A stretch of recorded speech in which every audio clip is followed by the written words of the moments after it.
by talking a little bit about the success that your band has had over the last couple of years, because you've had 2 amazing releases and you've done some amazing amount of touring. So tell us a little bit about what it's like to have been a member of the band over the last couple of years.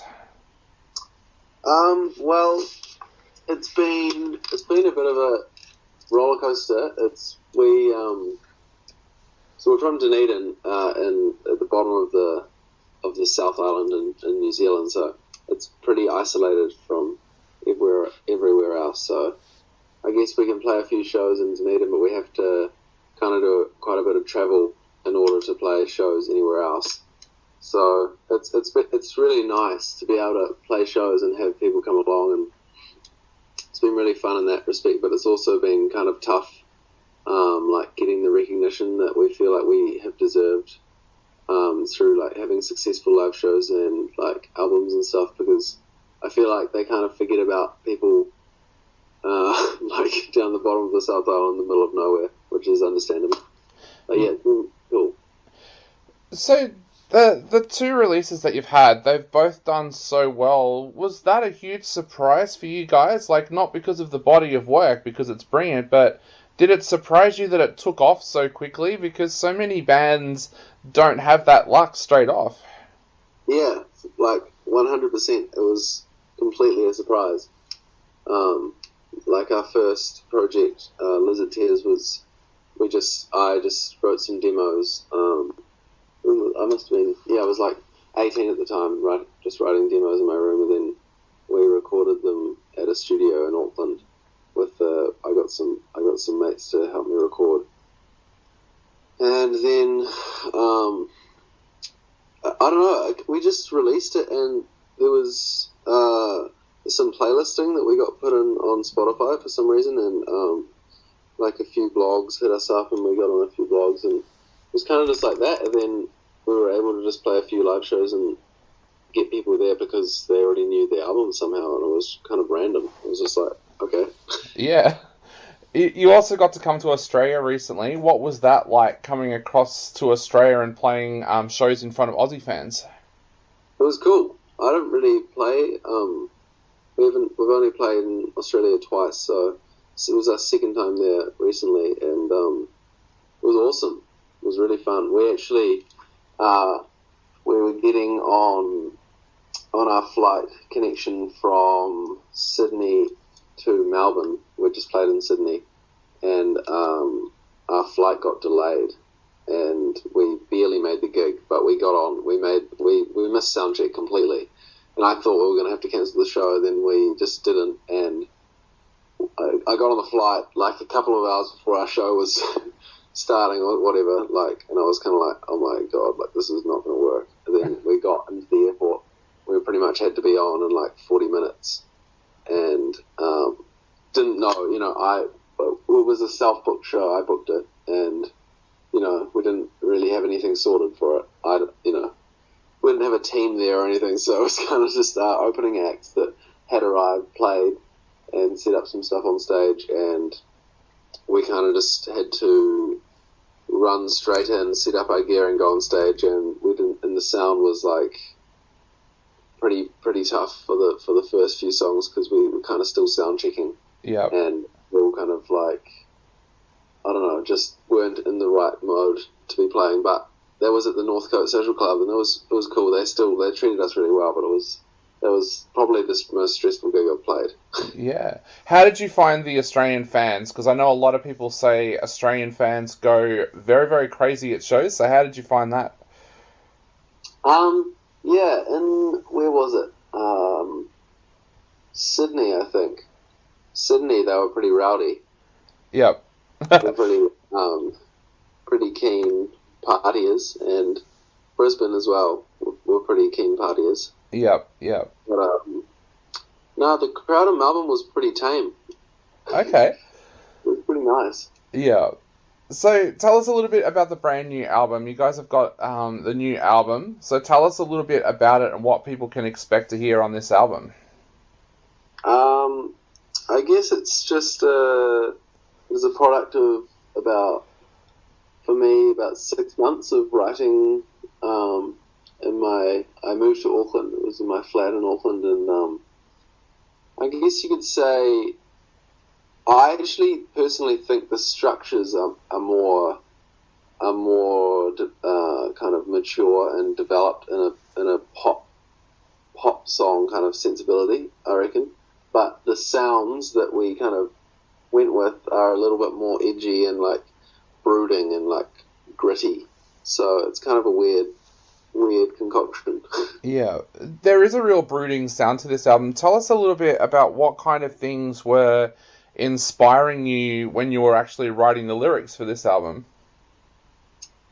Well, I went through like a pretty tough stage last year and the year before, just kind of choosing to go with this music thing after kind of not really giving it much thought, releasing things, and then it kind of went well, and then kind of being like, wow, I guess maybe I should try and pursue music, and went through this weird stage of kind of, like feeling like I didn't really know where I was heading, and like just kind of doing music didn't seem like it was enough, especially obviously not financially, but I don't know, it kind of like put me in this weird state where I actually kind of just fell into a bit of a hole and was kind of just writing poetry, I guess, and kind of going out and getting on the piss, and like, I don't know, it was just like a bad time, really.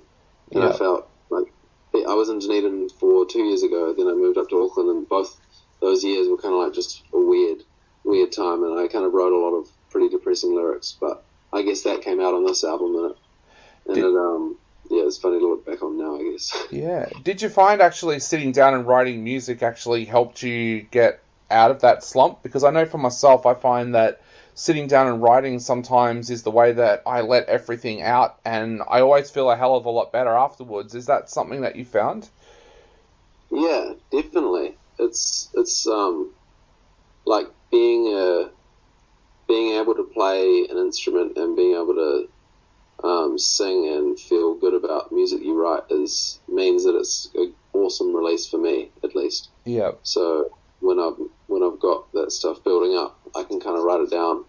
It doesn't go away, but it's like a way of kind of, I guess it's my way of dealing with it. So yeah. But it's nice to have a release like that. Other people have different releases, and that's cool. And I have different releases as well. Like I play sports and do other stuff to kind of clear the head and stuff. But this is a different kind of base day, because you kind of release all that's in your mind and you kind of create something else with that, and so it kind of becomes something different, and you can kind of step outside yourself and look at that as a product.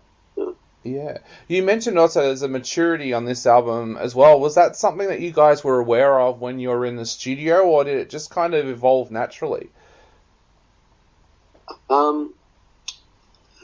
It's, I guess, like for us, like when we first started, like we were a pretty young band, and like I guess I kind of wrote the songs for the first album, and I don't know, it was pretty like young. I don't know, it just felt like it was just released, and like we didn't put much thought behind it, because I just released it just thinking I'm just going to release some music, like, because music's fun. I didn't think about it in terms of like I'm releasing this and X amount of people are going to actually listen to it. So in that respect, it was kind of just like a naive kind of, oh yeah, I'll just release some music. And now it's kind of like I'm kind of finding myself thinking about it a lot more, because I know that we've actually got like a fan base. So it's just, I feel like I had to, well, I didn't have to, but I felt more pressure to actually put more effort into the songwriting and think about like a melody, for instance, for, sit on it for about a week and then maybe change it just before recording. Like, like sometimes, I used to go into a song thinking like, I'll write the chord progression and then think of a melody, and the first melody that kind of works will just stick. But for this last album, it was kind of like sit in a melody, record 3 or 4 other melodies, and kind of sit with them for a while, and then kind of, So that was kind of a different mentality, which helped us, I think. Yeah. And how have you guys been spending the lockdown? Like, have you used this as a time to work on new music? And also, how has the lockdown affected the release of the album as well? Yeah, it's been interesting. I was actually in Europe, and I had to come back. I got on like one of the last flights into New Zealand before they kind of stopped, or before they made it really hard to get back. Yep. So I was lucky to get in, and yeah, the other boys are chilling. I obviously, yeah, I've been in contact with them, but I haven't been able to really catch up for a while. But yeah, I think we're just sitting and waiting and hoping that we can play live sometime, like maybe hopefully at the end of the year if that's possible. But yeah, I don't know. It's a tricky time. I think everyone's kind of, I don't know. It's interesting seeing how other musicians are dealing with it and doing their kind of live shows online and stuff. I never thought that would be a thing for us. Like, I don't know. It just seems. I feel like with the live recordings you do on Instagram and stuff, it's like, for me, I find it really hard to watch footage of myself, Yeah. like playing live shows, because I kind of go right outside of myself and try to, like, I don't know, just let the moment kind of, I guess, happen, and like I just act completely different to what I'm normally like. Yeah. If you meet, like in the daytime or whatever. But so like doing that on Instagram Live, and then having someone maybe taking a screen recording, or that just staying on the web just feels weird to me. Yeah. Perfectly understand. I'm the same. I hate listening back to my own voice whenever I've done an interview or anything like that. So I know exactly how you feel. I guess to finish off, is there anything you'd like to say to people out there before they go out and grab the new album? And is there any way that your fans can support you guys during the lockdown as well? We're releasing an album, 12 track album, coming out end of the week on Friday, and Friday the 24th of April. Yeah, it's gonna be good. If you want to support us, I guess just buy our album on Bandcamp. It's probably the best way. I think they're waiving their fees again soon. Yeah. Just got it up. So yeah, maybe on that day, and then we get it all. Definitely. Well, mate, thank you so much for chatting to us today. It's been an absolute pleasure, and we can't wait to see you guys be able to get back out on the road again. Cool. Yeah. Thanks a lot.